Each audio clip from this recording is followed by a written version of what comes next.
Praise the lord. ప్రభువైన యేసుక్రీస్తు నామములో మరొకసారి నిత్యమైన ఈ ప్రేమ కార్యక్రమానికి మీకు స్వాగతం పలుకుతున్నాను. దేవుని వాక్యము వినే ముందు ఒకసారి చిన్న ప్రార్థన ద్వారా మనం ప్రారంభించుకుందాం. మహోన్నతుడా, పరిశుద్ధుడా, ప్రేమ కలిగిన, జీవము కలిగిన, నమ్మకము కలిగిన దేవా, మరొకమారు మీ పాదాల సన్నిధికి వచ్చి మమ్మల్ని మేము దీనులుగా చేసుకుంటున్నాం. ప్రభువా, నీ యొక్క మాటలు శ్రేష్టమైనవి. నీ వాక్యము ప్రభువా నాయన ఇంపైన మాటలని మాకు వాక్యం సెలవు చేస్తూ ఉంది. ప్రభువా, ప్రార్థిస్తున్నాం, నీ యొక్క ఇంపైన మాటలతో మమ్మల్ని బలపరచండి. మా జీవితాలను మీరు సరిచేయండి. ఏదైతే భాగము ప్రభా సరిగా లేదో ఆ భాగానంతా కూడా ప్రభా మీరు మార్చివేసి నీ యొక్క కృపతో మమ్మల్ని ప్రభా నూతనపరచమని ప్రార్థిస్తున్నాను. ఎంతమంది అయితే నీ మాటలను వాక్యమును వింటున్నారో వారందరి జీవితాలను మీరు బలపరిచి స్థిరపరిచి నడిపించి మీరే మహిమ పొందమని ప్రభువైన యేసుక్రీస్తు నామమున ప్రార్థించి బ్రతిమిలాడి వేడుకుంటున్నాము తండ్రి. ఆమేన్. ప్రేమైన సంగమా, దేవుని వారులారా, మీ అందరికీ యేసుక్రీస్తు నామంలో వందనాలు తెలియజేస్తూ ఉన్నాను. మీరందరూ ఎంతగానో ఈ కార్యక్రమాన్ని ప్రేమించి మీరు మీ యొక్క ప్రార్థన అవసరాలను మాకు పంపిస్తూ ఉన్నారు కనుక మీ గురించి ప్రత్యేక ప్రార్థనలు మేము చేస్తూ ఉన్నాం. ఖచ్చితంగా మీరు మా ప్రార్థనలో నిత్యంగా మీరు ఉన్నారని మీకు తెలియజేస్తూ ఉన్నాను. ఈరోజు దేవుని వాక్యాన్ని మనం ప్రారంభించుకుందాం. ఈరోజు నేను మీ ముందుకు తీసుకొచ్చిన అంశం ఏంటంటే, ప్రభువు ఆకలి తీర్చే వ్యక్తిగా ఉన్నావా అనే విషయాన్ని నేను మీ ముందుకు తీసుకొని వస్తూ ఉన్నాను. ప్రియ సంగమా, బైబిల్లో ఒక చిన్న సంఘటన గురించి మీ ముందుకు తీసుకొస్తున్నాను. ఈ మాట ఎన్నోసార్లు ఎంతోమంది సేవకులు ఎంతోమంది ఎన్నో విధాలుగా మీకు నేర్పించి బోధించి ఉండొచ్చు. అయితే నేను విన్న ఈ మాటను చాలా ఆశీర్వదింపబడ్డాను. అందుకని ఈ మాటను మీ ముందుకి నేను మరొకసారి తీసుకురావాలని ఆశపడుతున్నాను. మత్తయి సువార్త 21వ అధ్యాయము 18వ వచనం నుండి నేను చదువుతున్నాను. ఉదయమందు పట్టణమునకు మరలా వెళ్ళుచుండగా ఆయన ఆకలిగొనెను. అప్పుడు త్రోవ ప్రక్కన ఉన్న ఒక అంజీరపు చెట్టును చూచి దాని యొద్దకు రాగా దాని యందు ఆకులు తప్ప మరేమీ కనబడలేదు. గనుక దానిని చూచి ఇక మీదట ఎన్నటికి నీవు కాపు కాయకుందువనిగాగా అని చెప్పెను. తక్షణమే ఆ అంజీరపు చెట్టు ఎండిపోయెను.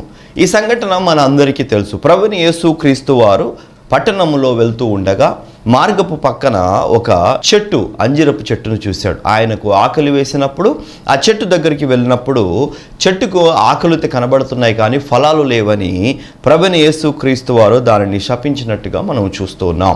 ఈ సందేశాన్ని ఎన్నో రకాలుగా ఎన్నో విధాలుగా ఎంతోమంది సేవకులు చాలా స్పష్టంగా చాలా బాగా దీనిని ఎలాబరేట్ చేసి చెప్పడం అనేది మనం చూస్తున్నాం. కొత్త కొత్త ప్రకటీకరణ ద్వారా కొత్త కొత్త విధాల ద్వారా ఈ విషయాన్ని మాకు తెలియజేస్తూ ఉంటారు. ఇందులో నుంచి కొన్ని మాటలను ఈరోజు నేను మీకు తెలియజేయాలని ఆశపడుతున్నాను. ఇక్కడ మనం చూస్తున్నాము, యేసు ప్రభు ఆకలిగా ఉన్నాడు అని బైబిల్ మనకు సెలవిస్తూ ఉన్నది. మరలా వెలుచుండగా, పట్టణమునకు మరలా వెలుచుండగా ఆయన ఆకలిగొనెను అనే మాట మనం చూస్తున్నాం. ప్రభు అయిన యేసుక్రీస్తు వారికి ఆకలిగొనెను అనే మాట ఇక్కడ మనకు కనబడతా ఉంది. ప్రభు అయిన యేసుక్రీస్తు వారు దేనిని బట్టి ఆకలిగా ఉన్నారు అనే విషయాన్ని కనుక మనం గమనించినట్టు ఏదుంటే, మనకు యోహాను సువార్తలో 4వ అధ్యాయంలో ఈ యొక్క మాటకు మనకు జవాబు దొరుకుతుంది. యోహాను సువార్త 4వ అధ్యాయం 31లో ఆలోగా శిష్యులు కూడా భోజనము చేయమని ఆయనను వేడుకొనిరి. అందుకు ఆయన, భుజించుటకు మీకు తెలియని ఆహారము నాకు ఉన్నదని మీరు వారితో చెప్పగా శిష్యులు ఆయన భుజించుటకు ఎవడైనా నేమైనాను తెచ్చనేమో అని ఒకనితో ఒకడు చెప్పుకొనిరి. అప్పుడు యేసు అన్నారు, యేసు వారిని చూచి, నన్ను పంపిన వాని చిత్తము నెరవేర్చుటయే ఆయన పని, తుదమిట్టుటమే నాకు ఆహారమై ఉన్నది. ప్రభువైన యేసుక్రీస్తు వారు ఆకలి గుంచుండగా శిష్యులు సమరయ పట్టణం దగ్గర ఉన్నప్పుడు ఏదైనా తీసుకొద్దామని బయటికి వెళ్ళారు. అయితే ఆయన వచ్చేటప్పటికే ప్రభు యేసుక్రీస్తు వారు అన్నారు, నా యొక్క ఆకలి ఏమైపోతుందంటే నా ఆకలి తీరిపోయింది అన్నట్టుగా చెప్తున్నారు. అయితే యేసుక్రీస్తు శిష్యులు అంటారు, ఎవరైనా ఆయనకి ఏమైనా తెచ్చి ఇచ్చారేమో అంటే అప్పుడు యేసు ప్రభు వారు సమాధానం ఇచ్చారు. వారిని చూచి అన్నాడు, నన్ను పంపించిన వాని చిత్తమును నెరవేర్చుటయే ఆయన పని, తుది ముట్టించుటే నాకు ఆహారమై ఉన్నది.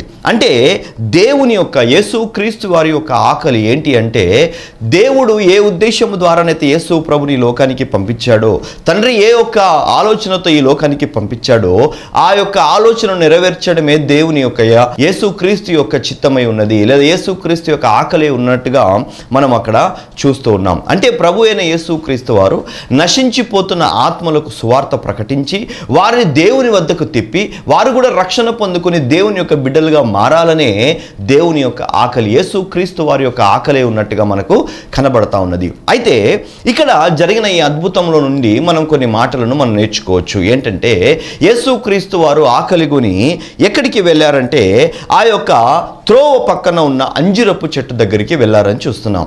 అంజిరపు చెట్టు గురించి చాలా విషయాలు మనము మాట్లాడుకోవచ్చు. అయితే ఇక్కడ ప్రత్యేకంగా నేను ఒక మాటను మీకు తెలియజేయాలనుకుంటున్నాను. త్రోవ పక్కన ఉన్న అంజిరపు చెట్టు ఎక్కడ ఉందంటే ఇది త్రోవ పక్కన ఉన్నట్టుగా మనకు కనబడుతుంది. అంటే యేసుక్రీస్తు ఏ మార్గంలో వెళ్తున్నారో ఆ మార్గంలో ఈ చెట్టు లేదు, కానీ ఆ మార్గము త్రోవ పక్కన ఉన్నట్టుగా మనకు కనబడతా ఉన్నది. ప్రియ సంగమా, చాలామంది ప్రభువును నమ్ముకున్న వారుగా మనకు కనబడతారు. చాలామంది యేసుక్రీస్తుని నమ్ముకొని విశ్వసించి ప్రభువును వెంబడిస్తున్నట్టు కనపడతారు. కానీ వీరందరూ యేసుని విశ్వసిస్తారు, కానీ యేసు మార్గంలో వీరు ఉండరు. వీరు ఎట్లా ఉంటారంటే త్రోవ ప్రక్కన ఉంటారు. యేసుక్రీస్తు ఏమంటున్నారంటే మార్గము సత్యము జీవము నేనే ఉన్నాను. అంటే యేసుక్రీస్తుని విశ్వసించిన వాడు యేసు మార్గంలో ఉండాలి. అయితే ఈ చెట్టు మాత్రము త్రోవ పక్కన ఉన్నట్టుగా మనకు కనబడతా ఉన్నది. అంటే యేసుక్రీస్తు నడిచే మార్గంలో, యేసుక్రీస్తు ఆలోచన ప్రకారంగా, యేసుక్రీస్తు యొక్క నడవడిక ప్రకారంగా ఈ చెట్టు లేదు. ఈ చెట్టు ఎక్కడుందంటే మార్గము త్రోవ ప్రక్కన ఉన్నట్టుగా మనకు కనబడతా ఉన్నది. ప్రియ సంగమా, అంజీరపు చెట్టు దగ్గరికి వెళ్ళినప్పుడు అక్కడ మనం చూస్తాం, అంజీరపు చెట్టు గురించి మనము వింటూ ఉంటాం. అక్కడ ఆకులు ఉన్నాయి కానీ ఏమి లేవంట, ఫలములు లేవంట. ప్రియ సంగమా, ఈ చెట్టు ఒకటి తోటలో ఉండాలి, లేదా అంటే ఈ చెట్టు తోటలో ఉండాలి, లేదా అంటే ఈ చెట్టుకి ఎవరైనా కాపలదారుగా ఎవరైనా ఉండాలి. ఇక్కడ మనం చూస్తున్నాము ఈ యొక్క చెట్టు తోటలో లేదు. ఈ చెట్టు ఎక్కడ ఉందంటే రోడ్డు పక్కన ఉన్నట్టుగా మనకు కనపడుతుంది. అయితే తోటలో ఉండే అంజీరపు చెట్టు ఎట్లా ఉంటుందంటే అతనికి తోటమాలి ఉంటాడు. ఎప్పుడైనా సమయం వచ్చినప్పుడు నీళ్లు పెడతాడు, ఎరువు పెడతాడు, కంచె వేస్తాడు. కానీ ఈ చెట్టు తోటలో లేదు. ఈ చెట్టు ఎక్కడ ఉన్నదంటే ఇది త్రోవ పక్కన ఉన్నది. అంటే తోటలో ఉండే చెట్టుకి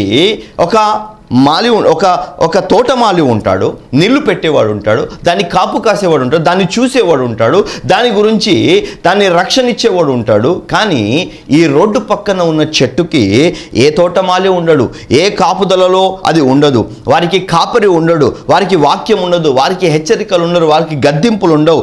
వారు ఎట్లా అంటే వారే యజమానిగా ఉండిపోతారు, వారి ఇష్టం వచ్చినట్టు వారు బ్రతుకుతారు. చాలామంది క్రీస్తు యొక్క త్రోవలో లేని చెట్ల వలె ఉండిపోయారు. ఎదిగారా అంటే చాలా ఎదిగిపోయారు. ఎంత ఎదిగారంటే వారు వాళ్ళ బిడ్డలు అమెరికాలో సెటిల్ అయిపోయినట్టు, విదేశాలలో సెటిల్ అయిపోయారు. చెప్పుకోవడానికి చాలా బాగుంటుంది, మా బిడ్డలు అమెరికాలో ఉన్నారు, మా బిడ్డలు విదేశాలలో, మా బిడ్డలు బాగా సంపాదిస్తున్నారు. ఎదిగారు కానీ యేసుక్రీస్తు మార్గంలో లేరు. ఎదిగారు కానీ యేసుక్రీస్తు త్రోవలో లేరు. ఎదిగారు కానీ వీరు ఎలా ఉన్నారంటే వీరికి తోటమాలి లేడు, వీరికి యజమాని లేడు, వీటికి కాపుదల ఇచ్చేవాడు లేడు, వీటికి నీరు పోసేవాడు లేడు, వీటికి గద్దించేవారు లేరు, వీరి గురించి ప్రార్థించేవారు లేరు. ఎట్లా ఉన్నారంటే ఫలము లేని చెట్టు వలె వీరుండిపోయారు. ప్రసంగం, ఆ ఫలము లేని చెట్టు అంటే ఆకులు ఉన్నాయి కానీ ఏమీ లేదు, ఫలము లేదు. విశ్వాసులే వీరు కానీ వీరి దగ్గర కార్యాలు లేవు. చెప్పుకోవడానికి ప్రభు బిడ్డలుగా ఉంటున్నారు, ఎదిగిపోయిన బిడ్డలుగా చూపించుకుంటున్నాం, కానీ వీళ్ళకి ఏమీ లేదంటే వీళ్ళకు క్రియలు లేవు. దేవుని నమ్ముతున్నారు కానీ వీరిలో ఏమి లేవంటే దేవుని క్రియలు లేనట్టుగా మనం చూస్తున్నాం. అయితే చాలామంది జీవితాలు ఇలాగే మనకు కనబడుతున్నాయి. ప్రభువు ఈ చెట్టు దగ్గరికి వచ్చినప్పుడు ఆకులు కనబడ్డాయి కానీ ఫలాలు కనబడినప్పుడు ఎందుకని ఈ యొక్క చెట్టు ఈ భూమిని ఆక్రమించుకుంటుంది? ఫలము లేని చెట్టును యేసుక్రీస్తు వారు శపించినట్టుగా మనం చూస్తున్నాం. అంటే తన ఆకలి తీర్చలేదని దానిని శపించినట్టుగా మనం చూస్తున్నాం. నేను అంటాను ఈరోజు ప్రియ సంగమా, యేసుక్రీస్తుని విశ్వసించిన నీవు, ప్రభు బిడ్డగా నువ్వు బ్రతుకుతున్న నీవు యేసుక్రీస్తు ఆకలి తీర్చే బిడ్డగా ఉన్నావా? ఆయన యొక్క మార్గములో నడిచే బిడ్డగా నువ్వు ఉన్నావా? నీకు ఒక కాపు కాసేవాడు నీకున్నాడా? నీకు తోటమాలి ఉన్నాడా? నిన్ను గద్దించేవాడు ఉన్నాడా? నీకు నీళ్లు పెట్టేవాడు ఉన్నాడా? నిన్ను నడిపించేవాడు ఉన్నాడా? నువ్వు ఏదైనా తప్పు చేస్తే నిన్ను గద్దించి హెచ్చరించి మళ్ళీ దేవుని మార్గంలో పెట్టేవాడు నీకు ఉన్నాడా? అయితే యేసుక్రీస్తు మార్గములో ఈ చెట్టు లేదు కానీ త్రోవ పక్కన ఈ చెట్టు ఉన్నది. క్రైస్తవ, ప్రియమైన దేవుని సంగమా, నువ్వు దేవుని విశ్వసిస్తున్న వాడుగా ఉండవచ్చు, కానీ ఎదిగిన వాడుగా కూడా నువ్వు ఉండవచ్చు. చాలా పెద్ద పెద్ద ఉద్యోగాలు నువ్వు చేస్తున్నావేమో, చాలా డబ్బును నువ్వు సంపాదించుకుంటున్నావేమో, విదేశాలలో నీ బిడ్డలు ఉంటున్నారేమో. అయితే నేను అడుగుతున్న ప్రశ్న ఏంటంటే, నువ్వు ఎదిగావు కానీ ఫలం ఇచ్చే చెట్టుగా నువ్వు ఎదిగావా? నువ్వు ఎదిగావు కానీ దేవుని మార్గంలో నడిచే చెట్టుగా నువ్వు ఎదిగావా? నువ్వు ఎదిగావు కానీ త్రోవ ప్రక్కన ఉండే చెట్టుగా నువ్వు ఎదుగుతున్నావా? అయితే త్రోవ పక్కన ఉండే చెట్టు ఫలం ఇవ్వలేదంట. త్రోవ పక్కన ఉన్న చెట్టుకి ఎవరు నీళ్లు పోసేవారు లేరు. త్రోవ పక్కన ఉన్న చెట్టు తన ఇష్టం వచ్చినట్టే ఎదుగుతూ ఉంటుంది, తనకి ఇష్టం వచ్చినట్టు అది బ్రతుకుతూ ఉంటుంది, తనకి ఇష్టం వచ్చిగానే అది ముందుకు వెళ్ళిపోతూ ఉంటుంది. అయితే తోటలో ఉన్న చెట్టుకి దాన్ని కరెక్ట్గా దాన్ని సరిచేస్తూ ఉంటాడు. ఏదైనా చెత్త వచ్చినప్పుడు తీసేస్తూ ఉంటాడు. ఏదైనా అక్కడ నీళ్లు పోయడానికి, నీళ్లు ఆగడానికి లేకపోతే దాని కొరకు మంచి పాత్రలను తయారు చేసుకుంటాడు. సమయానికి నీళ్లు పెడతాడు. దానికి ఏమైనా ఇబ్బంది వచ్చిందా, ఏదైనా పురుగు వచ్చిందా అనేది చూసుకొని కూడా ఆ యొక్క తోటమాలి తొందరగా రియాక్ట్ అవుతాడు, పని చేస్తాడు. కానీ చాలామంది ఎదిగారు కానీ వారికి తోటమాలి లేడు, సేవకులు లేడు, ఒక సంఘానికి కట్టుబడి లేరు, ఒక పాస్టర్ దగ్గర వాళ్ళు లోబడి ఉండడం లేదు. చాలాసార్లు చాలామంది పాస్టర్లను మారుస్తూ ఉంటారు, చాలామంది సంఘాలు మారుస్తూ ఉంటారు. ఎందుకని మారుస్తున్నాడంటే హెచ్చరిస్తున్నాడు, గద్దిస్తున్నాడు, చాలామందికి నచ్చట్లా.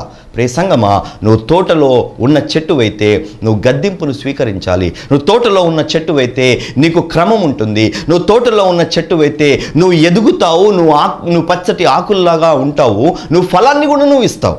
కానీ నువ్వు త్రోవ ప్రక్కన ఉన్న చెట్టువైతే నువ్వు దీవెనకరంగా, ఆశీర్వాదకరంగా నువ్వు ఉండలేవు. ఎదిగేవేమో కానీ దేవుని ఆకలి తీర్చేవాడిగా నువ్వు ఉండలేవు. అసలు ప్రభు ఒకరి ఆకలి తీర్చడం అంటే ఏంటి? ఇంతకుముందు మనం చదువుకున్నాము, ఆత్మలు ఏవైతే దేవుని చిత్తాన్ని నెరవేర్చడమే నా యొక్క ఆకలి తీర్చడం అని దేవుడు అంటూ ఉన్నాడు. యేసు ప్రభు వారు అన్నారు, తండ్రి చిత్తాన్ని నెరవేర్చడమే నా ఆహారమై ఉన్నది. అంటే ప్రభు యొక్క ఆకలి తీర్చడం అంటే నశించిపోతున్న ఆత్మలను రక్షించడమే ఆయన ఆకలిని తీర్చడం. మరి ప్రభువును నమ్ముకున్న నీవు ఎంతమంది ఆత్మలను రక్షించగలిగావు? ప్రభువును నమ్ముకున్న నీవు, దేవుని మార్గంలో ఉన్నావని చెబుతున్న నీవు ఎంతమందికి నువ్వు సువార్త చెప్పగలిగావు? ప్రభువు నమ్ముకున్న నీవు మంచిగా ఎదిగావు. నువ్వు మరి ఇంత ఎదుగుదలను దేవుడు నీకు ఇచ్చినప్పుడు, అంత ఎదిగినప్పుడు నువ్వు ఎంత దేవుని కొరకు నువ్వు పని చేయగలుగుతున్నావు? ఎన్ని ఆత్మలను దేవుని కొరకు సమకూర్చగలిగావు? ఎన్ని ఆత్మల కొరకు నీ యొక్క శక్తిని నువ్వు ఉపయోగించగలిగావు? ఎన్ని ఆత్మలను కాపాడుకోవడానికి నీ చదువును, నీ ఉద్యోగాన్ని నువ్వు ఉపయోగించుకోగలిగావు? ప్రియ సంగమా, దేవుని ఆకలి తీర్చే వ్యక్తిగా ఉన్నావా? దేవునికి కడుపు మంట తెచ్చేవాడిగా ఉన్నావా? ఎందుకంటే ఇక్కడ యేసు ప్రభు వారు వచ్చి చూసినప్పుడు ఫలములు కనబడలేదు, ఆ చెట్టును ఆయన శపించినట్టుగా మనం చూస్తున్నాం. అసలు దేవుని యొక్క ఆకలి తీర్చడం అంటే ఏంటి? అసలు ఫలములు లేని చెట్టుగా చాలామంది ఉండిపోతున్నారు. ఆదికాండము 3వ అధ్యాయం 7వ వచనం. నేను 3 మాటలు చెప్తాను. దేవుని ఆకలి తీర్చడం అంటే ఏ వలన దేవుని ఆకలి తీరుస్తుంది? ఒక ప్రభువును నమ్ముకున్న వ్యక్తి ఎలాంటి ఈ యొక్క అంజిరపు చెట్టులాగా ఉన్నాడు. అంజిరపు చెట్టు ఎవరికి సూచిస్తుందంటే మనకు సూచిస్తూ ఉన్నది. అయితే మనము త్రోవ పక్కన ఉన్నామా, దేవుని మార్గంలో ఉన్నామా అనే విషయాన్ని మనం గమనించాలి. మొట్టమొదటిది, దేవుని ఆకలి తీర్చే ఫలాలు ఏమేమి ఉన్నాయి?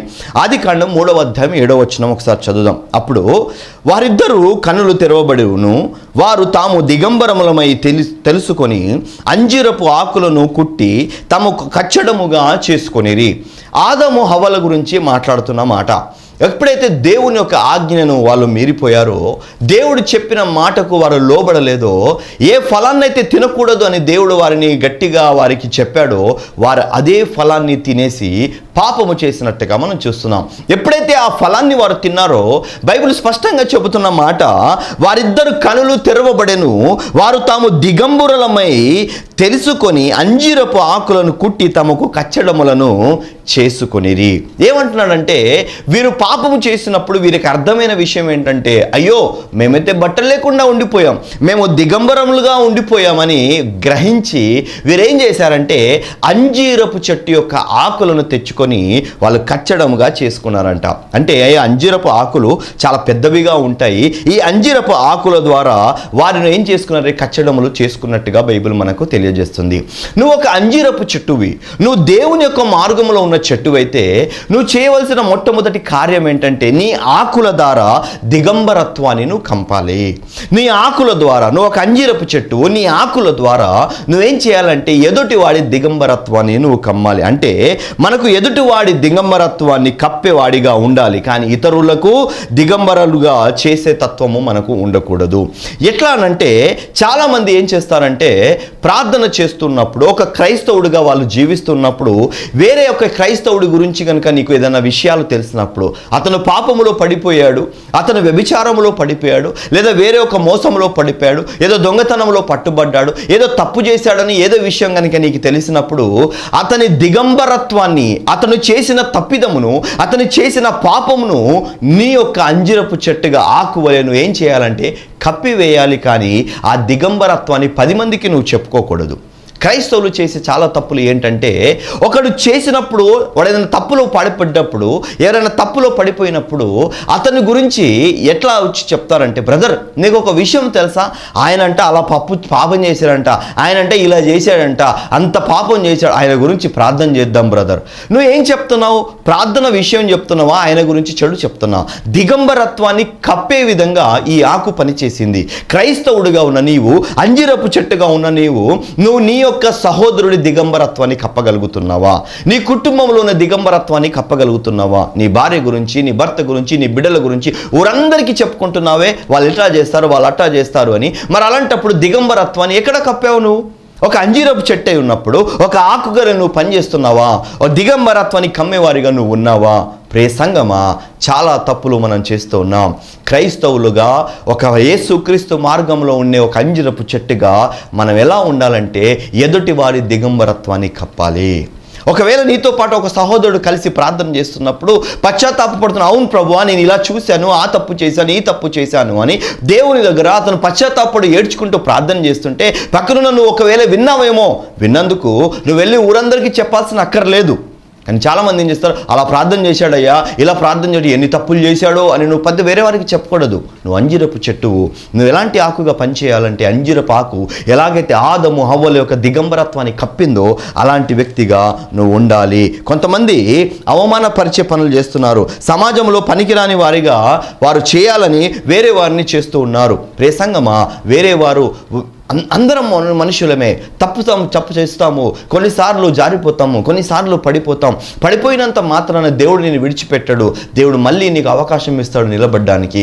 ఒక సహోదరుడుగా దేవుని హృదయాన్ని మనం కూడా కలిగి మనం కూడా తోటి సహోదరుడికి అవకాశం ఇవ్వాలి, అతన్ని లేపడానికి ప్రయత్నించాలి. బ్రదర్ నువ్వు పడిపోయావా, కలిసి ప్రార్థన చేద్దాం, నేను నిన్ను బలపరుస్తాను, ఖచ్చితంగా దేవుడు నీకు సహాయం చేస్తాడని అతనిని లేపేవారిగా ఉండాలి, బలపరిచేవారిగా ఉండాలి. కానీ అతని గురించి ఊరంతా చెప్పేవారిగా మనము ఉండకూడదు. దిగంబరత్వాన్ని, ఒక వ్యక్తి పాపాన్ని కప్పేవారిగా ఉండాలి అని అంటే దానికి అర్థము ఎవరైనా తప్పు చేస్తే ఎవరికి అతన్ని గద్దించొద్దని కాదు. ఎవరైనా తప్పు చేస్తే నువ్వు డైరెక్ట్ అతన్ని గద్దించు, కానీ ఆయన గురించి 10 మందికి చెప్పవలసిన అవసరము లేనే లేదు. ప్రియ సంగమా, వ్యభిచారంలో పట్టుబడిన ఒక స్త్రీ గురించి మన బైబిల్ చూస్తాం.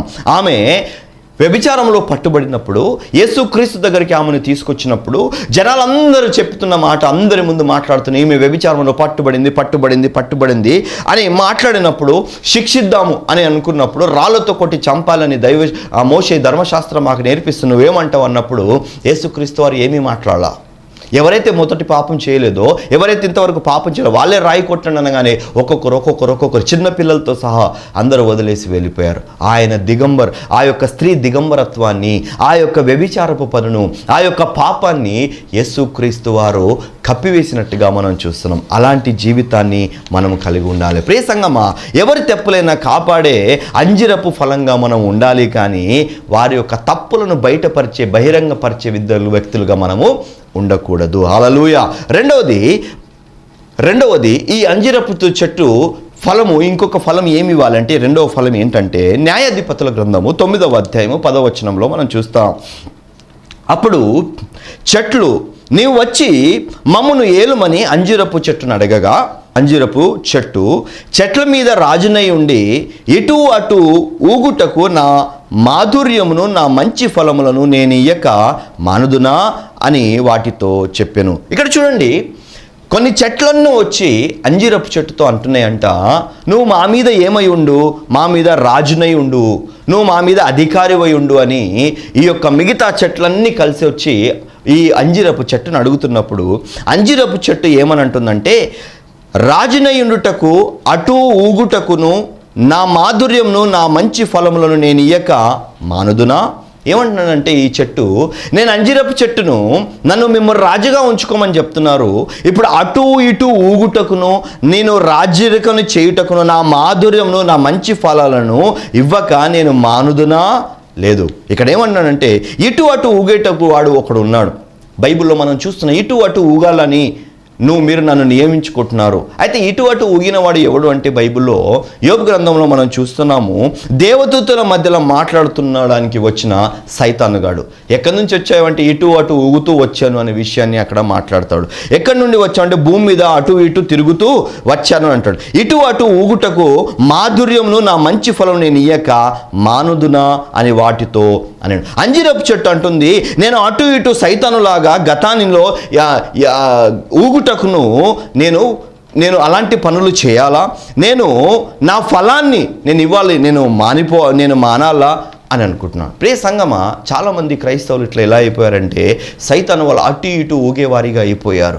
రాజరికము వారికి కావాలి, వారికి హోదా కావాలి, వారికి ఒక స్టేటస్ కావాలి, నన్ను అందరు గౌరవించాలి, నేనే పెద్దవాడిగా ఉండిపోవాలి అనే ఒక అంజిరపు చెట్టు ఏమంటుందంటే నేను రాజరికాన్ని చేసుకుంటూ నా ఫలాన్ని ఇవ్వడం నేను మానేయాలా అనే విషయాన్ని అక్కడ చెట్టు మాట్లాడుతున్నట్టుగా చూస్తున్నాం. ప్రియ సంగమా, అంజిరపు చెట్టుగా ఉన్న నీవు, ఫలాన్నిచ్చే చెట్టుగా ఉన్న నీవు నువ్వు తగ్గించుకొని నువ్వు బ్రతకాలి.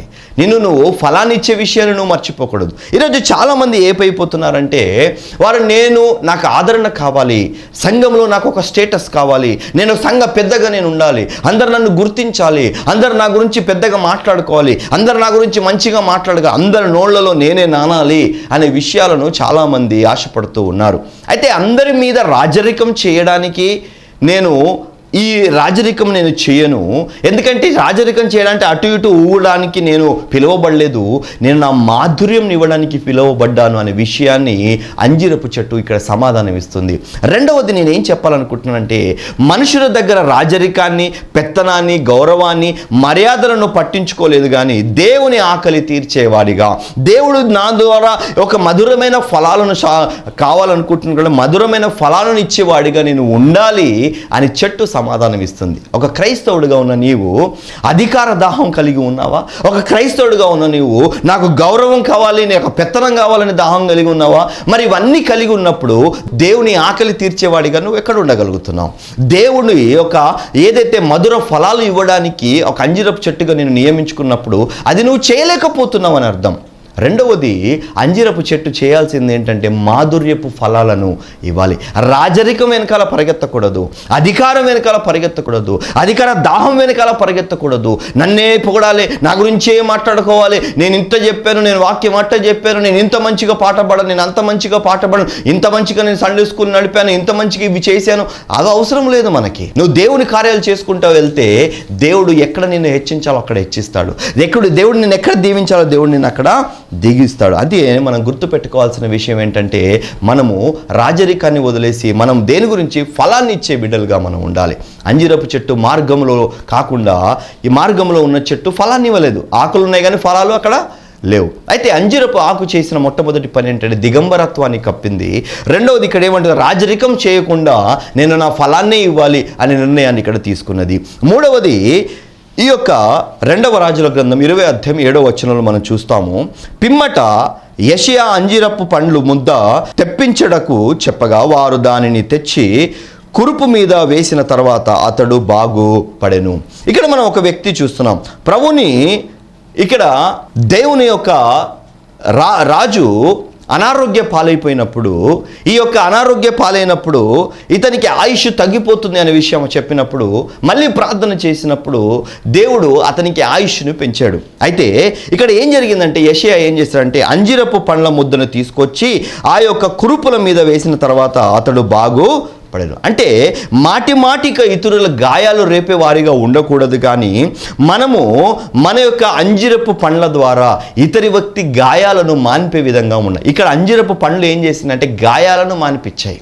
మన గాయాలను రేపేవారిగా ఉండకూడదు, కానీ మన గాయాలను మాన్పించేవారిగా మనం ఉండాలి. ఇక్కడ 3 ఫలాలను మనం చూసాం. ఒకటి, మనము ఎలా ఉండాలంటే ఇతరుల దిగంబరత్వాన్ని కప్పేలాగా ఉండాలి. రెండవది, ఫలాన్ని ఇచ్చేవారిగా ఉండాలి. మూడవది, ఇతరుల గాయాలను మాన్పించే ఒక అంజిరపు చెట్టు ఫలముగా మనం ఉండాలి. అప్పుడు మనం దేవుని యొక్క ఆకలి తీర్చిన వారిగా మనం ఉంటాం. దేవుని చిత్తం ఏంటంటే మనము వేరే వాళ్ళ దిగంబరత్వాన్ని కమ్ముకుంటూ ఉండాలి. దేవుని సువార్తను మనం ప్రకటిస్తూ ఉండాలి. ఆయన చిత్తం ఏంటంటే వేరే వారి గురించి మనము వారి యొక్క దిగంబరత్వాన్ని కమ్మడము, తర్వాత మనం ఫలించడం ఆయనకు చిత్తమే ఉన్నది. ఆ తర్వాత ఎట్లాగైతే అంజిరపు పండ్ల ద్వారా వేరే గాయాలు మానాయో, అట్లాగే మనం కూడా వేరే వారి యొక్క గాయాలను మాన్పించే వారిగానే మనము బ్రతకాలి. హల్లెలూయా. ప్రియ సంగమా, ఈ యొక్క మాటల ద్వారా దేవుడు మిమ్మల్ని బాగా బలపరిచి స్థిరపరచాలని ప్రభు పేరట నేను కోరుకుంటున్నాను. దేవుడు మిమ్మల్ని ఈ మాటల ద్వారా బహుగా దీవించి ఆశీర్వదించును గాక. ప్రార్థించుకుందాం. మహోన్నతుడా, పరిశుద్ధుడా, ప్రేమ కలిగిన తండ్రి, అందరము కలిసి నీ పాదాల సన్నిధికి వచ్చి ప్రార్థించుకుంటున్నాము తండ్రి. ప్రభువా, చాలామంది నాయన అంజిరపు చెట్టు వలె ఉన్నారు ప్రభువా, కానీ ప్రభు మార్గములో యేసుక్రీస్తు మార్గములో లేరు. కానీ